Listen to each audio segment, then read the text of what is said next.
Presiden The Federal Reserve Dallas Lori Logan mengatakan The Fed seharusnya tidak memangkas suku bunga pada periode Oktober dan tidak boleh melakukannya lagi di Desember.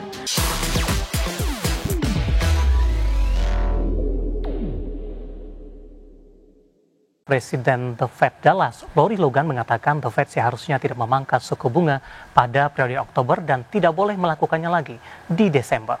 Menurutnya, dengan kondisi pasar tenaga kerja yang seimbang, pemangkasan tidak dibutuhkan dan inflasi pun tampaknya akan tetap di level atas. Presiden The Federal Reserve Dallas Lori Logan mengatakan The Fed seharusnya tidak memangkas suku bunga pada periode Oktober dan tidak boleh melakukannya lagi di Desember. Menurutnya, dengan kondisi pasar tenaga kerja yang seimbang, pemangkasan tidak dibutuhkan dan inflasi pun tampaknya akan tetap di atas. Pernyataan Logan dilontarkan menyusul keputusan The Fed pada hari Rabu pekan lalu yang menurunkan suku bunga acuan untuk kedua kalinya di tahun ini sebesar 1/4 poin. Namun Logan tidak memiliki suara dalam Komite Penetapan Kebijakan The Fed tahun ini. Ia mengatakan Komite Penetapan Kebijakan The Fed tahun ini menunjukkan bahwa data sektor swasta, klaim pengangguran, jaringan bisnis, dan kontak komunitas memang memberi bank sentral visibilitas ke dalam ekonomi dan gambaran yang jauh dari mengkhawatirkan. Pembelanjaan konsumen telah melambat tetapi masih melebihi tren jangka panjang. Keuntungan pasar saham mendorong permintaan dari rumah tangga yang lebih kaya, perusahaan-perusahaan besar yang antusias menginvestasikan uangnya pada kecerdasan buatan dan pusat data. Rumah tangga berpenghasilan rendah dan perusahaan-perusahaan kecil bernasib lebih buruk baik tetapi masih stabil. Meski demikian, Logan mengatakan bahwa ia mendukung keputusan The Fed untuk menghentikan menyusutkan neraca keuangannya dengan mengatakan bahwa kenaikan suku bunga pasar uang yang tinggi menunjukkan neraca keuangan yang lebih dekat dengan ukuran normalnya. Berbagai sumber IDX Channel. Dari Asia, pemirsa, di mana China menangguhkan pembatasan ekspor logam tanah jarang dan mengakhiri investigasi terhadap perusahaan chip asal Amerika Serikat. Keterangan resmi yang dirilis Gedung Putih menjelaskan rincian kesepakatan dagang yang dicapai antara Presiden Donald Trump dan Presiden Xi Jinping yang bertujuan meredakan ketegangan antara dua ekonomi terbesar ke dunia tersebut. Sebagai bagian dari kesepakatan, China akan mengeluarkan lisensi ekspor umum untuk logam tanah jarang, galum, germanium, antimoni, dan grafit yang akan menguntungkan pengguna akhir dan pemasok asal Amerika Serikat. Di mana langkah ini secara efektif mencabut pengendalian ekspor yang diberlakukan Beijing pada April 2025 dan Oktober 2022. Selain itu, China juga sepakat menghentikan penyelidikan anti-monopoli dan anti-dumping terhadap sejumlah perusahaan chip asal Amerika termasuk Nvidia dan Qualcomm. Sebagai imbalan, Washington akan menunda penerapan sebagian tarif timbal balik terhadap China selama 1 tahun dan membatalkan rencana penerapan tarif 100% terhadap ekspor China ke Amerika yang semula dijadwalkan pada November 2025. Pemerintah Amerika juga akan memperpanjang masa berlaku pengecualian tarif berdasarkan Section 301 hingga 10 November 2026. Dan selanjutnya kita akan coba update dari beberapa bursa global, data terakhir yang berhasil dihimpun oleh tim redaksi kami. Dari bursa global, pemirsa, bursa ekuitas Wall Street ditutup menguat pada perdagangan Jumat 31 Oktober, terdorong oleh proyeksi laba optimistis dari Amazon. Namun sentimen investor masih tertahan akibat kekhawatiran bahwa The Fed bersikap semakin berhati-hati dalam melakukan pemangkasan suku bunga. Pada tutupan perdagangan Jumat, indeks Dow Jones average naik di 0,09% menjadi 47.562. Indeks S&P 500 menguat di 0,26% ke level 6.840 dan Nasdaq naik di 0,61% ke posisi 23.724. Ya, kita akan coba update data terakhir dari bursa Eropa, pemirsa, di mana bursa ekuitas Eropa ditutup melemah di perdagangan Jumat seiring investor mencerna laporan keuangan kuartalan yang beragam serta data inflasi kawasan euro yang relatif stabil. Indeks acuan pasar saham Eropa stok 600 turun di 0,51% ke level 571,89. DAX Jerman turun di 0,67% ke 23.958 dan FTSE Inggris melemah di 0,44% ke 9.717. Vina, kita lanjutkan kembali. Musim rilis kinerja kuartal ketiga masih terus berlanjut dan kali ini datang dari emiten pertambangan batubara ini, di mana PT Indika Energi Tbk mengukuhkan penurunan kinerja selama 9 bulan di 2025. Ya, Perseroan mencatatkan laba bersih sebesar 479.123 dolar Amerika atau turun 98,6% dibandingkan dengan periode yang sama tahun lalu. PT Indika Energi membukukan penurunan kinerja selama 9 bulan 2025. Indi mencetak pendapatan 1,44 miliar dolar Amerika atau setara dengan 24 triliun rupiah. Sementara itu laba bersih juga turun menjadi 479.123 dolar Amerika atau setara dengan 7,9 miliar rupiah. Berdasarkan laporan, perseroan membukukan penurunan pendapatan hingga 19,1% year on year dari sebelumnya 1,78 miliar dolar menjadi 1,44 miliar dolar. Sebagian besar pendapatan ini dikontribusi oleh Kideko sebesar 1,15 miliar dolar.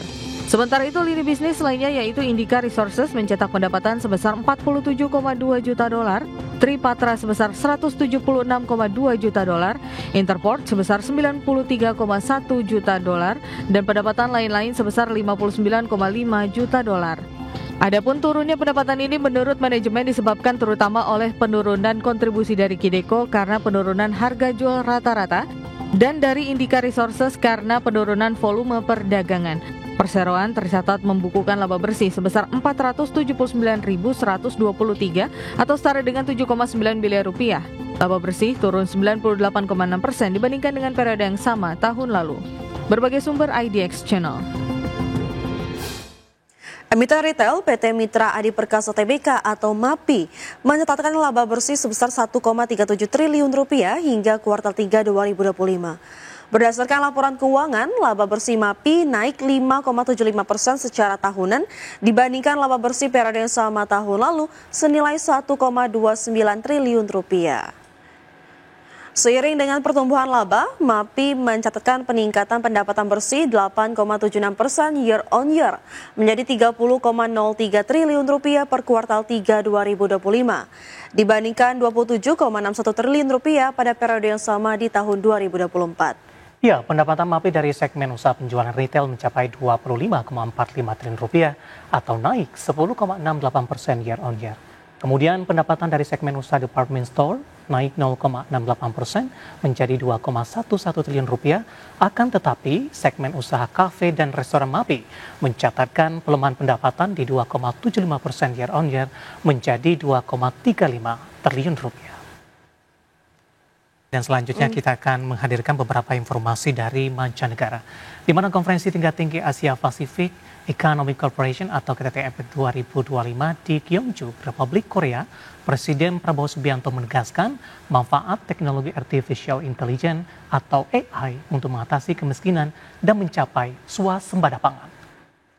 Dalam paparan di KTT Economy Leaders Meeting, di sesi kedua, Presiden Prabowo menekankan bahwa pemanfaatan kecerdasan buatan atau AI dan teknologi tinggi menjadi kunci bagi Indonesia dalam mempercepat pengentasan kemiskinan serta memperkuat ketahanan pangan.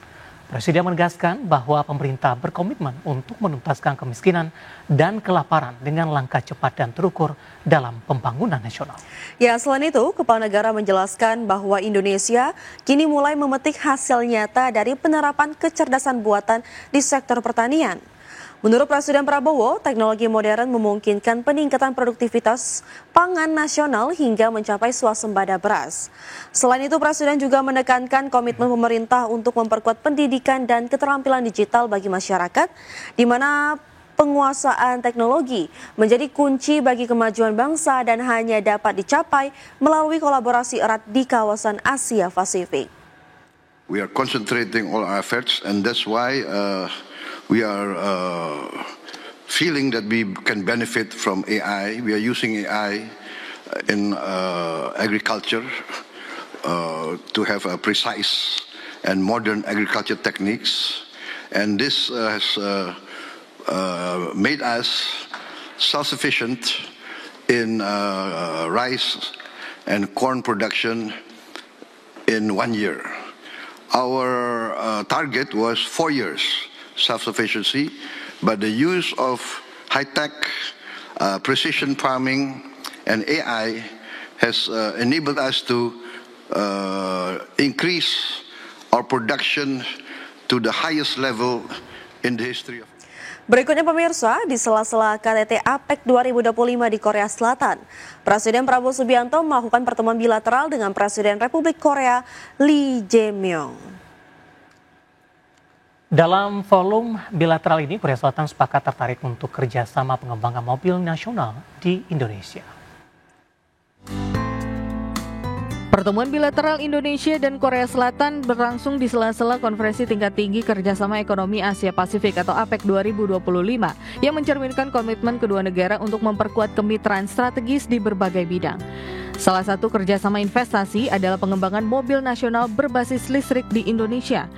Menteri Koordinator Bidang Perekonomian Erlangga Hartarto menyatakan bahwa pabrikan otomotif Korea Selatan Hyundai Motor menunjukkan kesiapan untuk berpartisipasi dalam pengembangan mobil nasional yang berbasis kendaraan listrik. Erlangga menegaskan selain Hyundai, sejumlah perusahaan besar asal Korea Selatan juga tengah menyiapkan investasi di Indonesia. Sementara itu mengenai skema kerjasama dengan raksasa otomotif Korea Selatan Hyundai tersebut masih akan dilakukan lebih lanjut. Tentu saja minat Hyundai sejalan dengan dorongan pemerintah Indonesia untuk memperkuat ekosistem industri kendaraan listrik nasional, mulai dari hulu hingga hilir, termasuk pengembangan baterai, infrastruktur pengisian daya, dan rantai pasok lokal. Selain Hyundai, Menko Erlangga juga menyinggung sejumlah perusahaan besar asal Korea Selatan yang terus memperluas investasi di Indonesia seperti Lotte Chemical dan POSCO. Dari Korea Selatan, Tim Liputan IDX Channel.